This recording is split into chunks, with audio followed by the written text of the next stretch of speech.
Evan Puschak, aka Nerdwriter. Thank you so much for being here. Happy to be here. It's a pleasure. Congratulations on the book, Escape into Meaning. I loved it. I wanted to ask you a little bit about your start as a YouTube creator. I noticed from the start of your videos, because I've gone all the way back and seen how they started until now, they used to just be you. Then you added a little bit of visuals, and now we rarely ever see you. Can you talk about how you kind of discovered what worked for you or what people like to see? Yeah, so it's funny because now I feel like I'm coming back in a little bit, Hmm. But yeah, when I started in 2011, the Nerdwriter show was pretty much a pure clone of the Vlogbrothers show. They were the reason that I started doing YouTube. I talk about in the book how John Green was the sort of inspiration for getting on YouTube because I had written a couple not so great novels and wanted to find a way to promote them. And so I thought maybe a YouTube show would be the way to do that. And then it just happened that I fell in love with YouTube much quicker and much more intensely than I imagined I would, and sort of forgot about those books.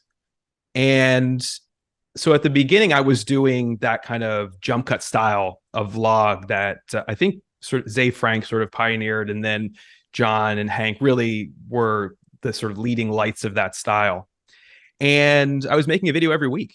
And so basically, what what happened was I was just adding little things, iterating every week, trying to find my own voice. And that resulted in slow iterative changes. Eventually, I brought in a lot more media. And I thought, oh, this is interesting. And I started doing more of that. And that sort of lasted for a few years where it was a combo of me and media. And then, my sort of goal always was and still is immersion. Like I want to immerse the audience in the videos as much as I can. And I just felt that having to see me on camera is just an obstacle for the viewer to the information that I was talking about. Now that could be not true at all. And I don't really know, but I felt that way in like 2015, 2016. And so I started just doing the voiceover because I didn't want you to have to think about me, what I was wearing, what I look like, all that stuff. I just wanted you to get right into the information and be carried along that story that I was telling. Hmm. The sacrifice there is that when you are not on camera, I think you have less of a personal relationship with the audience, right? And so that was a sacrifice that I thought I was making for a good reason, and still do. But the one of the huge advantages of online video and now TikTok is that the audience connects with the creator, right? And so I felt like it was making a little bit of a bet there. Should I focus on the content or should I focus on the personal relationship? I chose sort of the content as the main thing because I've always been slightly uncomfortable like talking about myself, which is why the book is like such a big step for me. And yeah, that's how I got to the sort of style that you see today. Cool. Did you have a goal going in, other than, I mean, did you give yourself some sort of goal of, I'm gonna make a video for every week for at least a year and see what happens, or did it never matter about whether the videos took off, or was did you have some success early on or a response early on that encouraged you to keep going? A little bit. I mean, it was sort of like small jumps and plateaus. I think I went from 0 to 100 subscribers, then 100 to 1,000, and then 1,000 to 10,000. But it was a really slow process. The plan, I didn't really have a master plan. I was just making, I was making the things that I liked, and for those first weeks, it was all about those books. I still thought that's what I was doing it for, to promote those novels. And then, you start to get feedback on the actual videos that I was making. I started to get feedback, and fell in love with the relationship with the viewers, fell in love with making it, with experimenting, bringing all my tools in from, the film background that I had. I studied film, and, you know, it just sort of snowballed, but the snowball was really slow. Like, it was 4 years, 4.5, 5 years of really nobody watching the show. There was a small audience and they were great, but I was doing lots of trying to get the word out there, trying to collaborate with people, but it wasn't until about 5 years in that the graph started to take off a little more. And so in those beginning days, I was just kind of throwing spaghetti at the wall, believing that what I was doing was good, but slogging through that period of time in which nobody was watching, which is tough, because, and I also think it's something that a 20 something me could do, like, it's a lot of energy. And I feel for any creator who's just starting out, whatever age, it's a lot of energy to make it through that first period in which nobody is watching. You feel strongly about the work, and that's important, but without any kind of like response, it can be really demoralizing. And there were periods of 3 or 4 months where I just quit and gave up, and then I would come back to it. As a 20 something, I feel like I had the hustle and the energy to do that. If I was just starting now, it's hard for me to know if I would have had that same kind of drive. I'm glad that an earlier, younger version of me did all that work. Yeah. It seems like you've always had this passion for a lot of different kinds of art and media. And I know that you said you wanted to be a filmmaker at one point. Has Nerdwriter sort of become a sort of dream job, or is it still sort of like a way to allow you to focus on like more specific goals, or another way to be more traditional success in something more specific, like being an author, being I don't know if you have any interest in making films anymore, but yeah, is it now become something that is a dream job, or is it still kind of you want to be maybe an author one day and leave the Nerdwriter behind? So to answer your question, it is absolutely a dream job. I mean, it is the best job in the world to work for yourself, make your own schedule, and on top of all of that, like your source, your career, your source of income is you being able to express like your innermost thoughts and opinions. That really is a dream job. And so I see the Nerdwriter as my career, and have for have for some years now. I've been doing it full time since 2015, I think 2015. And I plan to continue to do it for some time as well. Now, the book that I just published, that is a whole nother thing. I absolutely loved writing this book, and writing it, if there's one thing I learned, it's that I would love to continue in publishing. I would love to write more books and make that another part of my career. It is sort of the perfect kind of work environment for me. I'm very solitary when it comes to work. So I like to just be in my office tweaking sentences. That is my idea of joy. And not having to have the technical barrier of editing, which I love to do, but can be very tedious. Like the space between idea and page is so small. And that was really gratifying to do after making videos for a decade. And so the future, I don't know. I mean, a lot depends on the success of this book. It's out now. The sales have been good, but I need to sell more. The The publishing industry is, you know, it's it's judged based on the sales of the book, and everybody I work with at Simon and Schuster, and my experience publishing the book was amazing. Like, I don't have one bad thing to say. They were so great. But, in order to take another chance on me, they have to see sales that make them feel comfortable. And I think we're on the track to that, but it doesn't mean that it's over. And so when we talk about like, what is the future thing that I want to do? It's probably a combo of Nerdwriter stuff and writing more nonfiction, maybe fiction in the future. That's like a dream in the deep future, but more nonfiction. I'd really love to do a single subject nonfiction after doing this book of essays. And that is going to depend on another job, which is the job of promoting this book. Not as fun as writing, but I have learned very necessary.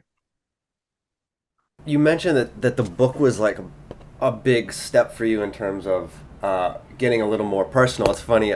I was gonna I didn't really have a question around it, but I was like, I never really understood the nerd and Nerdwriter so much as when I read the book, because you go so in depth about Superman and Lord of the Rings. I'm like, oh, I get it now. But well, Nerdwriter is a Nerdwriter talking about the Vlogbrothers. The name Nerdwriter came from the Vlogbrothers fans are called Nerd Fighters. Oh, okay. And at the beginning, I was, I thought I was a writer because I had written those novels, right? And so I decided that the name was going to be like a portmanteau of those two things, nerd fighting writer.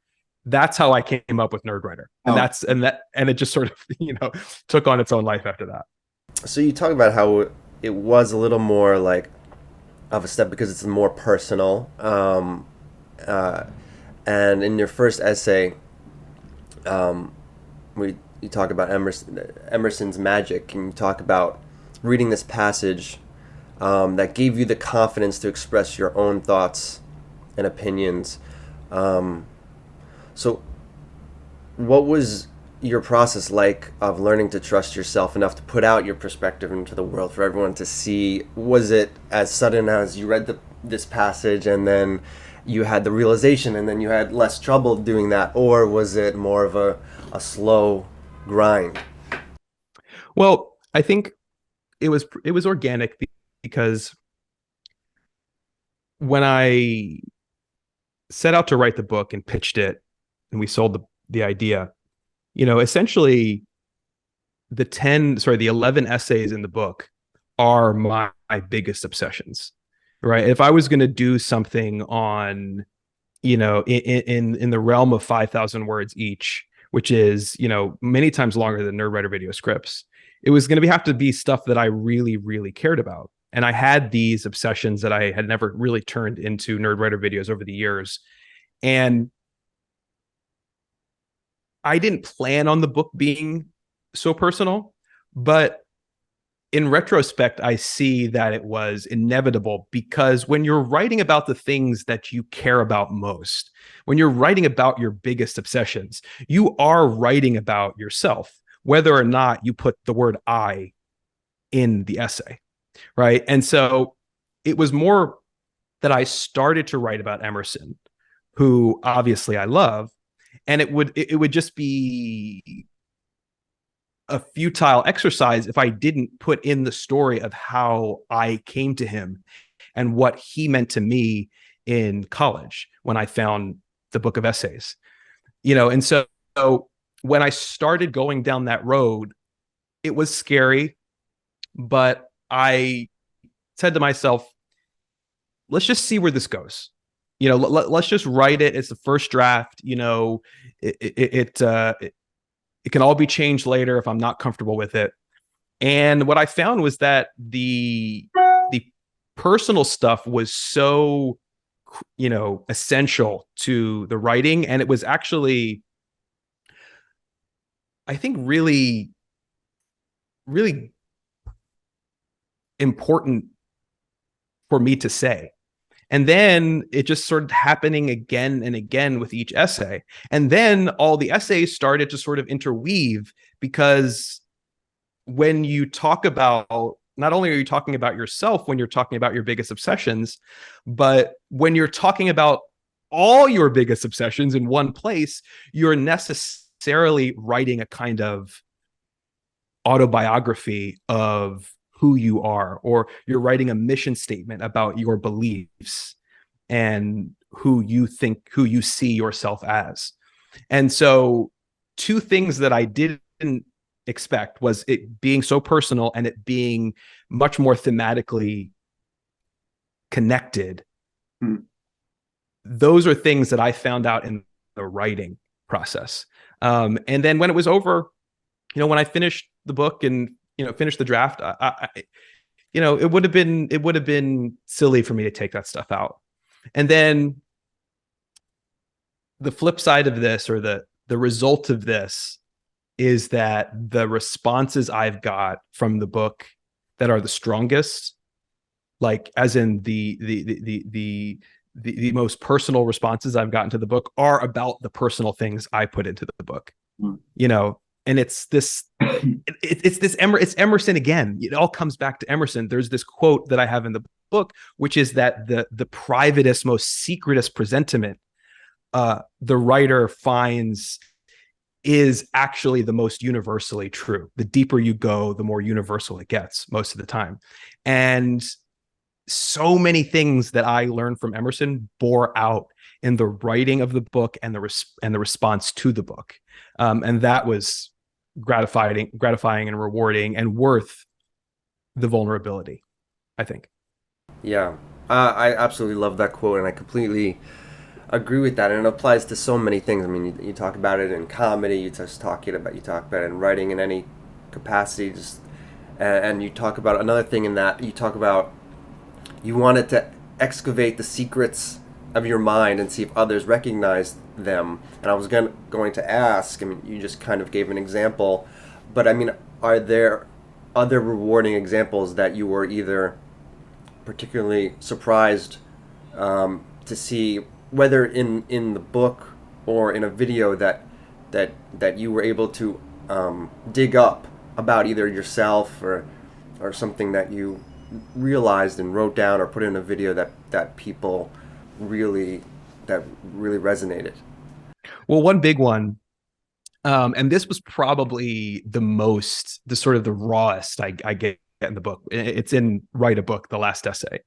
I talk about the experience of writing those novels when I was a decade ago, when I was 20, 22 or something, and how every day was this process of finding out that I was not only a bad writer, but a horrible writer, and not only a horrible writer, but a horrible person, and just this sort of emotional gauntlet that you are forced through when you sit down to write something that means something to you.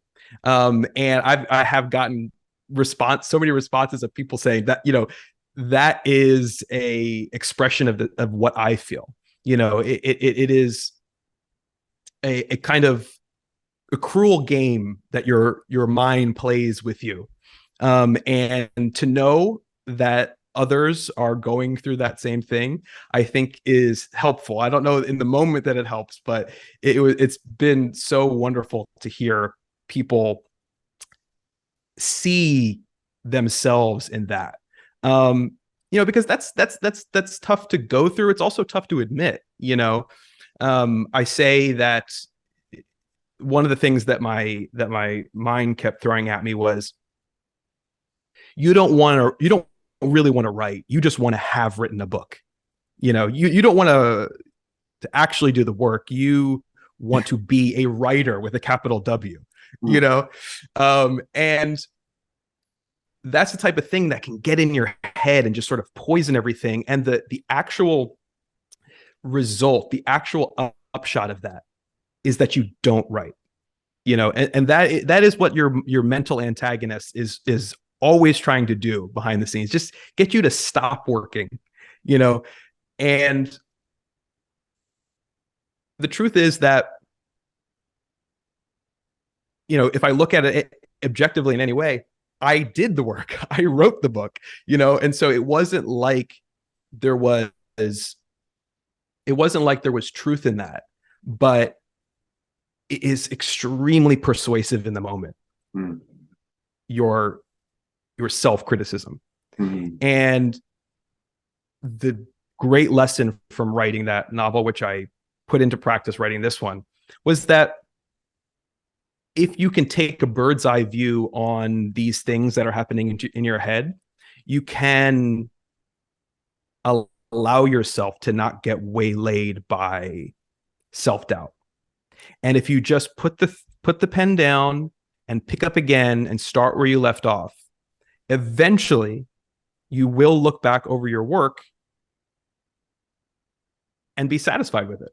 It's not going to happen on the first day or the may not happen for months, but eventually you'll get to that place. And surely that's the point of all this, to figure out what it is you have to offer. If you stop 20% of the way through, there was no point in the first place. That was one of my favorite parts of the book, and I guess because it is, like you said, so kind of relatable and personal.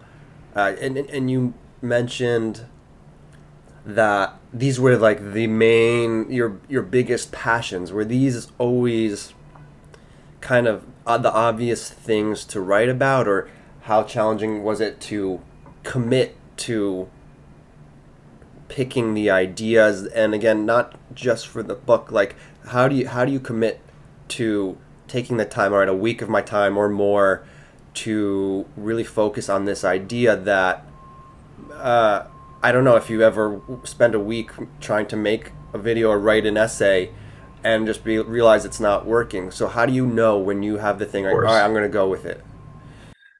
So for the videos, it's really hard. I mean, it is the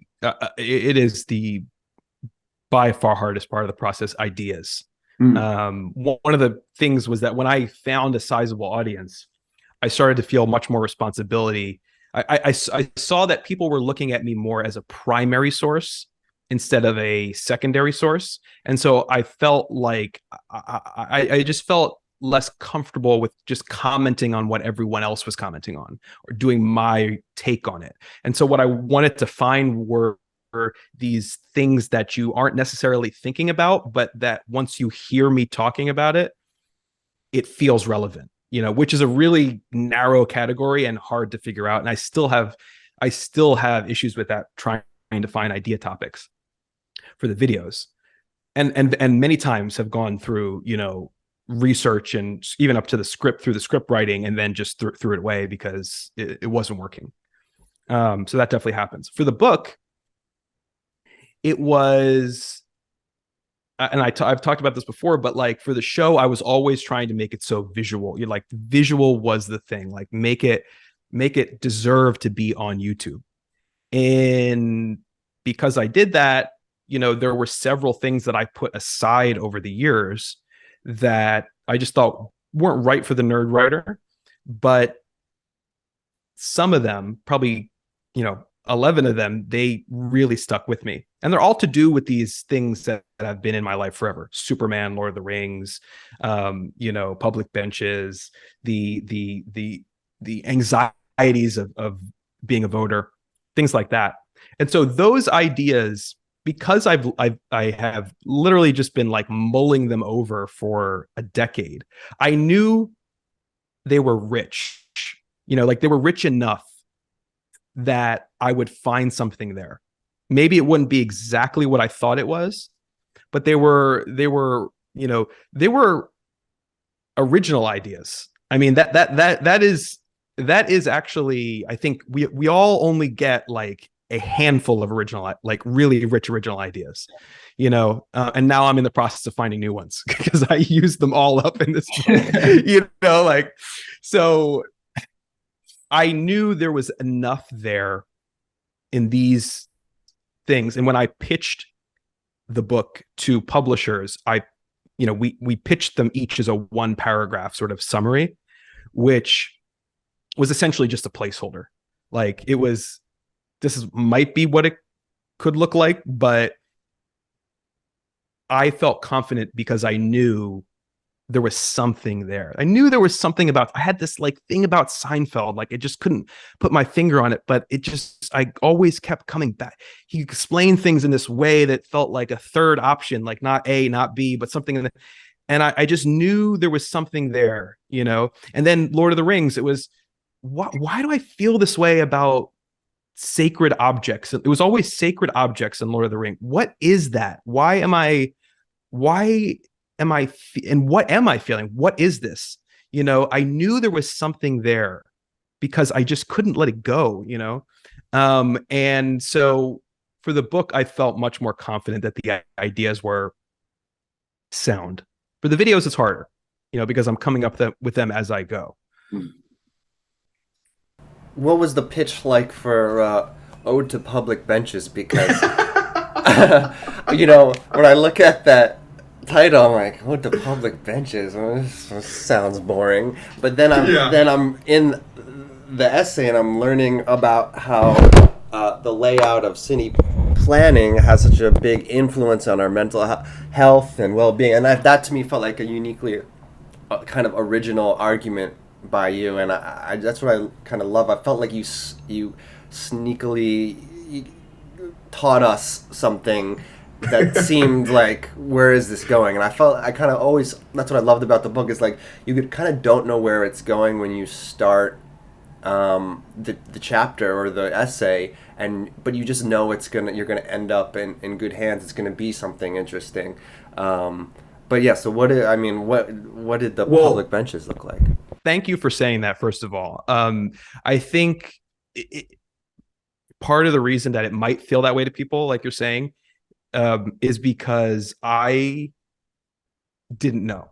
Like I say, I started with these feelings, and each essay was a process of discovery. And I wanted to keep that sense of discovery in there. I didn't want the essay to start the essay thinking like, oh, he knows exactly where this is going. I wanted you to come with me through the process of learning about this thing. Like, if there is this unintelligible feeling about Lord of the Rings, I don't know what that is at the start of the essay. And I think there's even a point in that essay where I say, I realize as I'm writing this, like I do like a little in between M dashes, because that was actually happening. And I was like, oh yeah, this is why I watch it so many times, because every subsequent time you're seeing the meaning because you know what's going to happen instead of learning the story. And so that was like in real time learning. And I wanted to keep that in. With the benches, it was the same thing. And it's 100% true. Like, public benches, it just sounds like the most boring thing ever. And I have been extremely gratified that so much of the response to the book has been about that essay, because I feel like it was justified. But it starts with me sitting on these benches all around the world, in the places that I've lived, feeling this feeling of just peace. What is that? Why do I feel that way? So it starts with me sitting on that bench in Barcelona down the street from here, where I had one of these experiences, and then I went home and I wrote all the things that happened right there, all the people walking by, what they look like. I noted some in my phone app and noted that and put that in a drawer. And then when I came to write the essay, like months later, I brought that back out and tried to recreate that feeling. And then I'm like diving into it, and I'm realizing, okay, there's something here about Baudelaire's flaneur, which I had already talked about in the cyberpunk essay. There's something here about the transparent eyeball, which is an Emerson idea. And so I brought those in. And then I started reading about the bench's place in urban planning. And that was like opening up a whole. And when I talk about like wanting to do a single subject nonfiction book, I would so love to do something on urban planning, because diving into that world is so fascinating. And because I live in cities and really have lived in cities my whole life, I find it, I'm so sensitive to the feelings of outdoor spaces, and once you dip your toe in that water, there is so much to learn. And I just went on that journey and tried to take everyone on that journey with me, and hope that they can be interested in these things that I'm becoming interested in. One of the organizing principles I think of the book is, and all my work, is that if you're sufficiently enthusiastic about something, you can get other people interested in it. Like all the teachers that really had an effect on me in school were the ones that were obsessed with their subjects.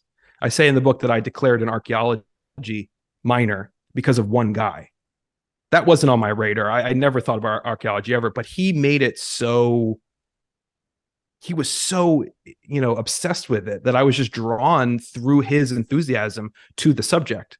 And I was banking on that same, I was hoping for that same thing for the book, that if I could show you that I was sufficiently obsessed with these things, that you would kind of catch that, you'd catch that, that you'd be infected with that enthusiasm and be as interested as I was. I think that was a success for me. And one of my favorite essays, The Internet Wants to Be My Mind, you make a very convincing argument that almost quite literally the internet feed becomes your own feed, your own brain, your own mind, and they erode your agency.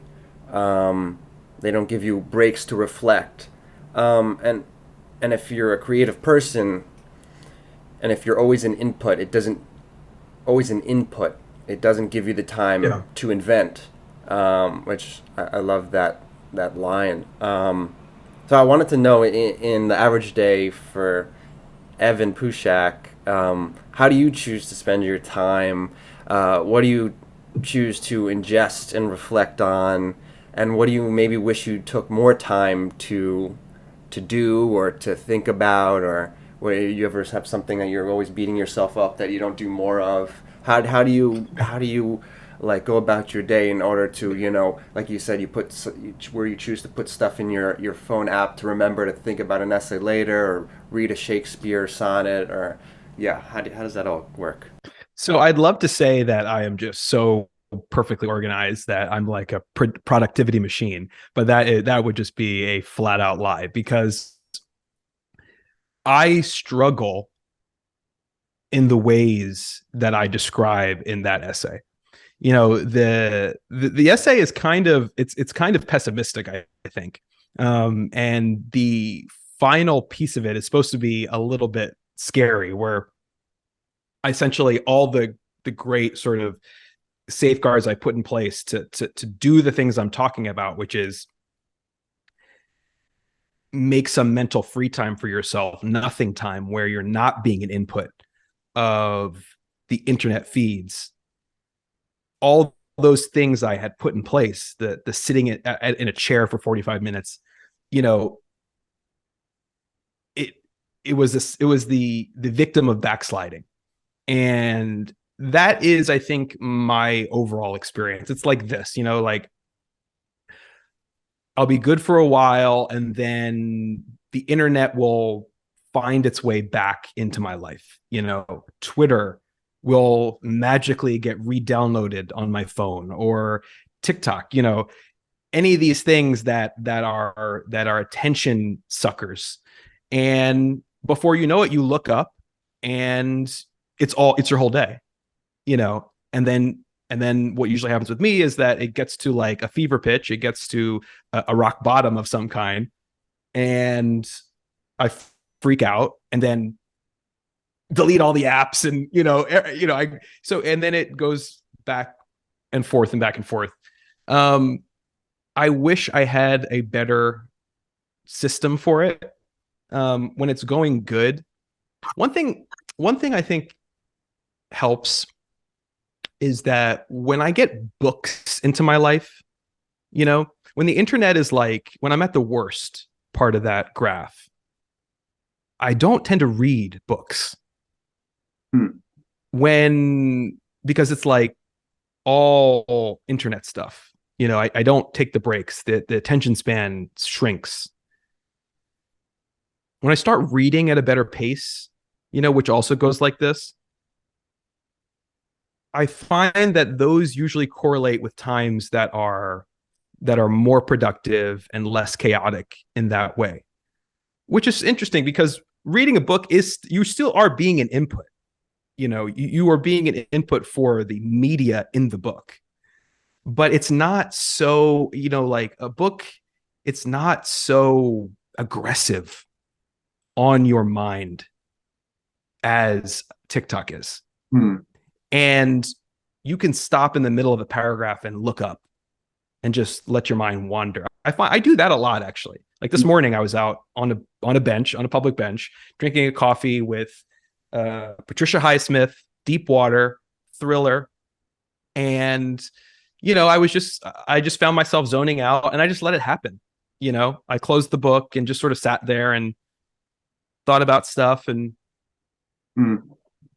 I don't know. So maybe that's a trick.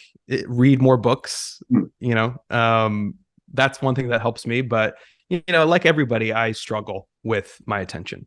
I struggle with taking control of it. Uh, in the essay, I could describe the best habits, but I can't always practice them. Yeah, there's something about reading a book too that it's sort of its own meditative process, and it forces you maybe not to go outside, but to go into a spot to just breathe, have no stimulation, and then it will force you to you have those breaks, and then your mind starts to wander, and that's so true when you're trying to write. Yeah. I Um, saw one of your videos. I saw one of your TikToks where you're like finding all the most comfortable spot on a couch, you know, for you know, like that's what it is, you know, like once you find that like super cozy spot, you get the book started, you know, that is I don't know, it's just it's a quieter mental space. Do you think you should write the next Superman movie? Yes, I would love to. I have been toying with Superman movie ideas forever in my head, and I would relish the chance to write a Superman feature. I would fucking love that. Would it be good? I don't know, but I have ideas. I bet you do. Um, kind of shifting to Tarantino quickly. It's dangerous to compare yourself to him because he's almost got this perfect oeuvre, and it's like, how can I even have my own, oeuvre? It's going to be so imperfect compared to Tarantino. I mean, do you think about your life in an oeuvre? Like, do you have an idea for yourself of what you'd like to, a body of work that you'd like to leave behind? Um, I think Tarantino is singular for how strict he is with his own thinking about that kind of thing. And he has I would say the rare talent to make his first movie good. You know, most people's first things aren't good, just like most people's final things aren't great when they get old, which was his point for quitting. So holding yourself up against the sort of quality level of his work is, I think, a recipe for disappointment. It is for me. I think, I don't know. I used to think about it more strictly than I do now. I think there was a time where I thought the Nerdwriter would be the just altogether the Nerdwriter would be the first big thing of my body of work. And then whatever the next thing, like I would close that chapter, land that plane, and it would be a self-contained thing that I could look at and feel proud of, and then I would move on to whatever the next thing was. I don't know if I think that way as much anymore. Uh, Mostly because the show is, in addition to being an amazing job and like fulfilling for its own sake, it is an engine of opportunity for other things. I got the deal for the escape into meaning because of the show, and I have no illusions about that. I have no illusions that maybe they thought I was talented, maybe they thought I was a good writer, but the reason they approached me is because of the audience that I have, right? And so I felt I felt a huge responsibility to live up to that, to not take that for granted, and put everything I had into the book. And I don't do many videos a year that much anymore. I don't know. I like that pace and I still enjoy it, and I still love experimenting with it. I'm doing a little more TikToks now, right? So one thing I've been loving about TikTok is that it feels like early YouTube for me in a way. Like I feel much more emboldened to throw spaghetti at the wall and not really be precious about it. That was the way I started YouTube. And then when I got the audience and I dialed in my style, now I feel like every Nerdwriter video has to be like perfect or something, which I think is probably not the right way to think. But I can't help it because that's just how I've started to treat it. But now with TikTok, it's like, I don't know, I feel much freer, and I don't feel like, stylistically it has to be so tight, and the editing and all this, like I'm really enjoying it. I don't know how much longer I'll be doing it, but I've been enjoying that. And so maybe I'll look back at the end of a career and be able to say, okay, these were the big chapters. But now at this point, I see it more kind of freeform. I think that's part of the nature of like online creating. It's not like there will be a number of feature films or a number of novels at the end of a career. Like there's going to be lots of things. I'm going to be making videos, making TikToks, doing, an essay here, or, who knows, maybe I'll get the opportunity to make a documentary in the future. I would love to be Tarantino. I would love to be Yates, but it's, I think, harder to do that in this era of creativity. How do you, I mean, you said you like the kind of the control, the kind of the isolation, the nature of your work. I mean, but I imagine you're gonna go crazy if you're not social, and especially, I don't know, you've been in Barcelona now. How do you find community? How do you stay social, especially when your work doesn't necessarily demand you being in a workplace with other people? Yeah. So I need to be social. Like that is listen, I wrote a whole essay on friendship. Like it is a huge part of my life. I see those things as kind of separate. Like in my creative working life, I'm not very collaborative. Like there are people, which is one of the reasons I left actual filmmaking, because there are a lot of people who really love that collaborative part of it. I like to be by myself doing my little thing and putting it out to the world. And, that's the style of work that I like. But in my life, in my social life, like I want to be seeing people all the time, which is one of the reasons I love Barcelona. It's just a very small city. You can hang out at any time of day. People are always around and hanging out.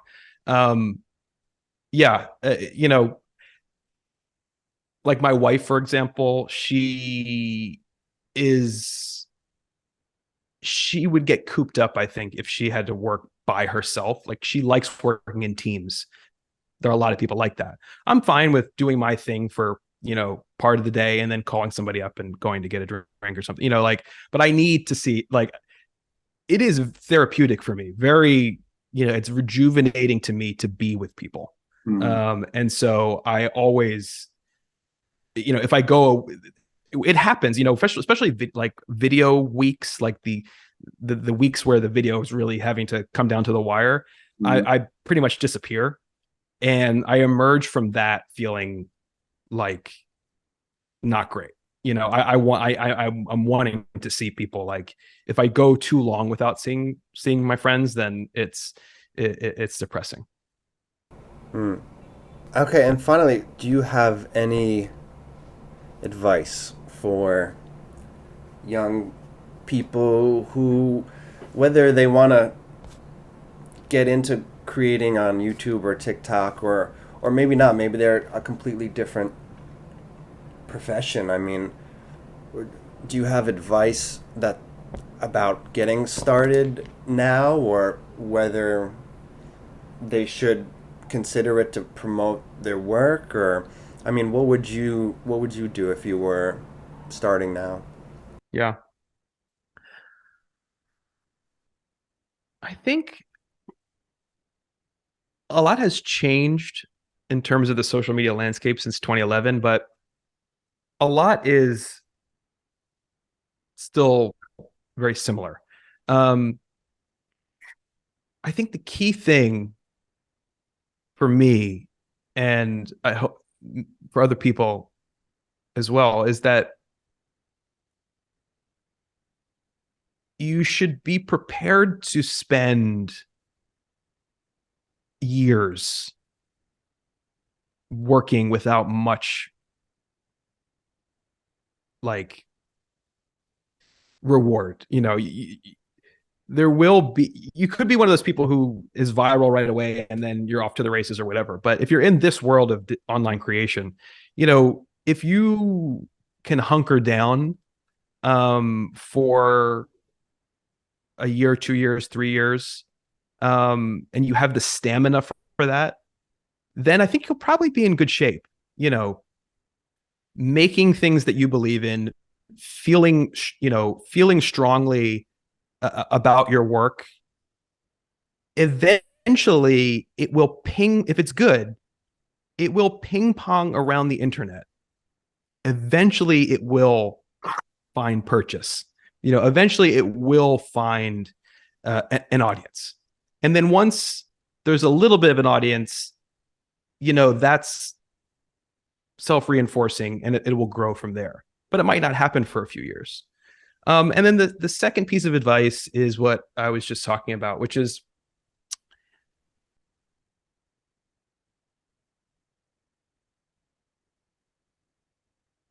perfectionism is the great enemy. And there is a huge advantage to digital creation, and especially on TikTok, which is that things being imperfect are not held against you.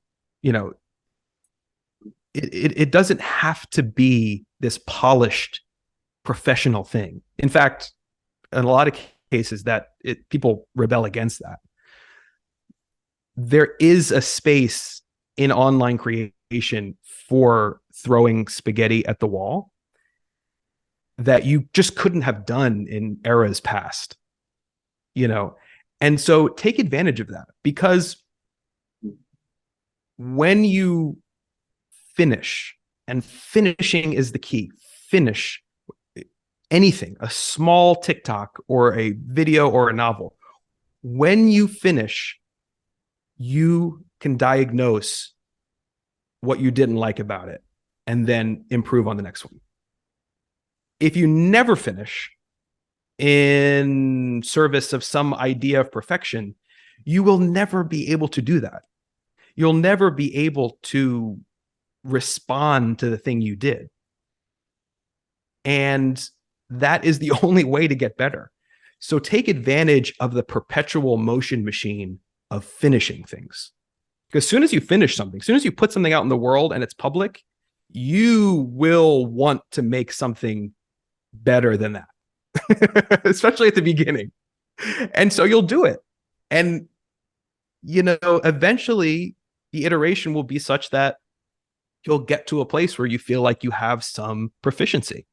And so take advantage of the things of the imperfection that the internet allows. Those are my two pieces of advice. Damn, that was pretty damn good advice. Way better than I expected. Excellent. All right.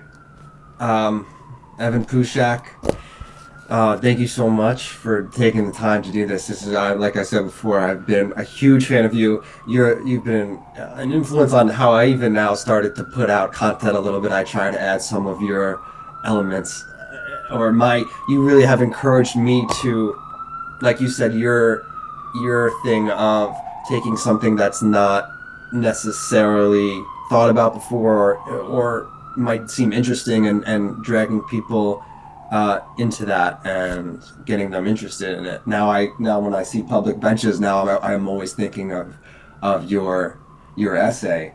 So thank you for that. Thank you for being here. And I'm gonna escape into meaning is you get it anywhere. Not, I'm promoting this like we're on a talk show or something. Yeah. But Look. Hey. Officially promoted. Cool. Thank you, Taylor, for having me. Thank you for talking about the book. I am a fan of your work. I think you just have a really sort of warm personality, and it comes across in the videos, and it makes me want to look into the things that you recommend. It really does. And so we were talking earlier about like taking myself out of the actual videos. Keep yourself in, because you really are like a magnetic personality. Wow, thank you so much. It means a lot to hear that. Of course.